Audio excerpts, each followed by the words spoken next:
everyone, this is Maggie from My Favorite Things. I wanted to continue on with what to consider when buying luxury bags. In particular, I wanted to talk about resale value. By the way, if you like this video, give me a thumbs up and please subscribe. So let's get into it. Resale value, overall, I've bought and sold many bags, and overall, I have to say, I lost money. Okay? I lost money. So when people say, invest on this bag or that bag, for the most part, not all of it, but 90%, 95% of the time, I think that it is not an investment, that you lose money.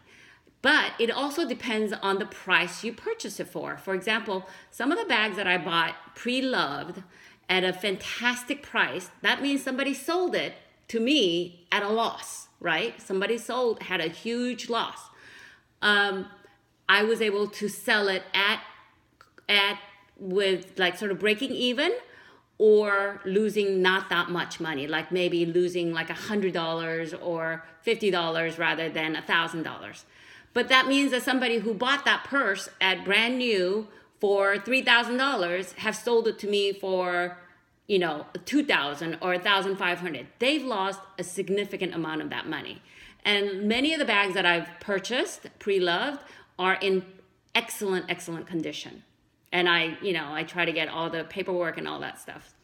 So, so there are some exceptions. Hermes is Birkins and Kelly's because of their exclusivity, which you may or may not agree, and that's their business model. So there's a very robust, high price value in their used pre-loved items. It seems to me like because the Louis Vuitton is limiting the canvas bags, making it so difficult to get some of these canvas bags, that some of the canvas bags have increased in price in pre-loved market. Like the pochette accessoire, a lot of times I'm seeing that rather than 500 plus tax that you can buy it for new, it's going for 600 or 650. Pochette Matisse, which you can, the canvas pochette Matisse is sometimes going for way into $2,000, $2,200, $2,400 range, because it is so difficult to get. And so some people are, there are small exceptions, but for the most part, I think people, I have lost money on it. And let me just give you some example of how that looks like. So there was a bag that I bought pre-loved for, I want to say, like, I forgot how much I paid for it, like $1,400, maybe $1,500, pre-loved, but originally it was like 28 or 29 plus tax, 2,900 plus tax. I could have bought it for that price, and I was thinking about buying it for that price, but I didn't. And after 2 years, 3 years, it came on pre-loved market, and I was able to purchase that at $1,400 or $1,500. Now, somebody lost all that money selling it to me, right? So, but I barely used that bag, and I sold it pretty much for that price. Maybe I marked it up like $100 more or whatever. But by the time the eBay fees, which is around 10%, and PayPal fees, which is around 3%, you take that out, and I pretty much broke even, or I might have lost a little bit of money. So see how that works? You lose money, if you buy brand new for some of these bags. Another example is, why would there be so many consignment shops like the Real and Fashion Files? They're in there to make, that's a business. They have to make money. That means the people who are selling it to them are selling it for a loss, or a lot of times, unless it's a very difficult to, purchase bags, or it's a very coveted bag that everybody seems to want. And that it can change from year to year, season to season. But they have to make a profit. Also, when you're reselling a bag, you want it to look good. Otherwise, you lose a lot of money. If you use it every day and it has it is well used look, you're not going to get a lot of the money that you paid for, because you've used it. Of course, you used it, but you might lose like $1,000 or $1,500 depending on what the original cost of that is. There's many of if you go to used pre-loved market, many of the leather handbags that Louis Vuitton has or Dior or Fendi had that may have cost $3,000-$4,000 sometimes are selling at half that cost in these consignment shops. That means that the people who sold it to the consignment shop got even less than that. So again, things to think about. The seasonal styles that are brand new seasonal styles, like I'm not talking about Chanel in a different color kind of seasonal style. I'm talking about a brand new style bag, with with quilting or with velvet or with, jersey or whatever, different materials. They don't tend to hold their value as much, I think. The classic Chanel flats tend to hold their value better than, and mainly because they keep raising those prices. So if you bought it for $3,000 and you keep it for 10 years, it could have gone up to $6,000, and so then you could maybe get $4,000 or whatever, but you would have had to hold that for a long time. So there are some exceptions, but I'm talking in generality. Even for Chanel, I think I've seen some Chanel bags go, in the pre-loved market. Sometimes if they're even gently used, are going for less than $5,000. If it's pristine condition with looking great, then it may, it can maintain its value. But again, those ones that are in like these consignment shops, somebody had to sell it to them, which means that they sold it for less. The consignment shop has to make money, right? So again, things to think about. Again, and then I want to talk about wear and tear of some of these items. The leathers, the softer leathers, like the lambskin leathers and the smooth leathers, the corners, even caviar, you can get some flattening of the corners, but you can get like the scratches. You can get color transfer with lighter colors, unless you're super, super, super careful about your clothing not bleeding in color into your lighter color handbags. Things to worry about, right?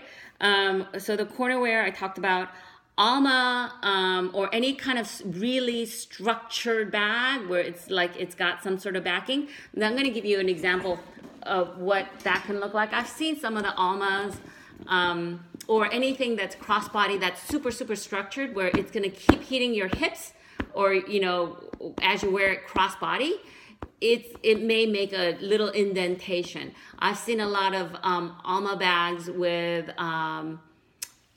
what is it called, epi leather or vernis leather, where there's like an indentation of the handle, because I think what happens sometimes is that you wear it one way and you keep hitting your hips as you're wearing it crossbody, and it just over time makes an indentation. It's just the natural wear of the bag. It's not bad. It's just how it wears. And so when you're trying to resell it, that's going to reduce the cost of the resale price. The Speedy or any of the Louis Vuitton with vachette leather, vachetta leather it ages. It does get darker. That is just the nature of vachetta leather. And I love the color, but it shows that it's older, right? Older ones that shows wear just sells for less. So for example, if you bought a Speedy B25 and really used it, right? And it sort of gets that dark patina, versus a Speedy B25 in Damier Ebene or any kind of, with like a treated leather, the one with the treated leather for the most part will sell at a higher price, because it doesn't look as old. That's just the bottom line. I mean, I think it just has to do with how old it looks. Vachetta leather, if you use it consistently, it'll just look older. I'm not saying it's bad, it's just it'll affect the resale value. The other thing is I wanted to say is that some of the wear on the hardware, the scratches, if you use it, it's going to scratch. So that's going to affect the resale value. When you see some of these YouTube videos and they said, oh, it's in pristine condition, I really want to know, like a lot of times, how often were these people using it? When my bags are in pristine condition, I have several bags. I do rotate it. That means it may get used, 4 times in a month. That's very different than somebody who's going to use it every single day or, 2 weeks every month or whatever. So consider that if you're thinking about reselling some of your bags. Let's see. One other thing I want to say is that like the larger speedies, like the 30 and the 40 and keep alls where there's a strap at the end, when it is not full with like either a bag organizer or with all your stuff, when it's not full and you're wearing it crossbody or you're wearing it over the shoulder, the two straps are going to go like this, and it's gonna bend here, and it will over time will start looking older. It may. That's something to consider. The canvas or leather bags that are very structured over time, unless it's like you can tell that there's some backing into it over time, it's going to be flexing. It's going to be, not this one as much, but like a lot of the totalies that I've seen where people have really loved it and really used it, because this handle is a little bit lower than where the Aina is, over time I've noticed that a lot of it will sink like this, right? And so it'll start looking older that way. Again, not that that's bad, but it will affect the resale value. Any of the structured crossbody bags, when it hits your hips over and over again, that will affect there's going to be a concave indentation. And I'm talking about people using it all the time, not people who rotate things all the time and barely use it. Chanel single flap tends to lose its shape and therefore, or can lose its shape more than the double flap. So if somebody's using that all the time, at the bottom there's a little bit of squishiness look to it, so it'll just look a little older, so that it'll affect the resale value. Although Chanel single, a lot of people want that and it's no longer made, so that sort of keeps that up, and so I'm not sure how that all plays out. I've seen the Gabrielle bags, when it's used, the bottom is very structured and it's like a plastic thing. I don't know what they have in the bottom, but the top leather is sort of crinkly, softer leather. As it gets used more and more, it doesn't hold, it doesn't stand up straight. It seems to sort of collapse a little into that hard bottom. So that'll affect the resale value. Any of the smooth leather, super shiny smooth leather, that can get scratched easily, unless it's pebbled leather, which is harder to see the scratch. When it's a smooth leather and you can really see the wear on it, that's going to affect the resale value.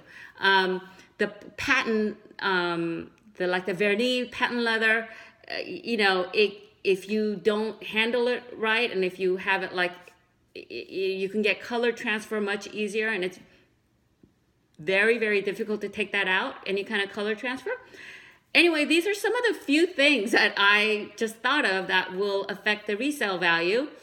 And bottom line, luxury handbags are, for the 90% of the bags that are out there, are not not good investments, unless you buy it at a really, really good price, pre-loved. That means somebody else took the hit on it, kind of like a used car.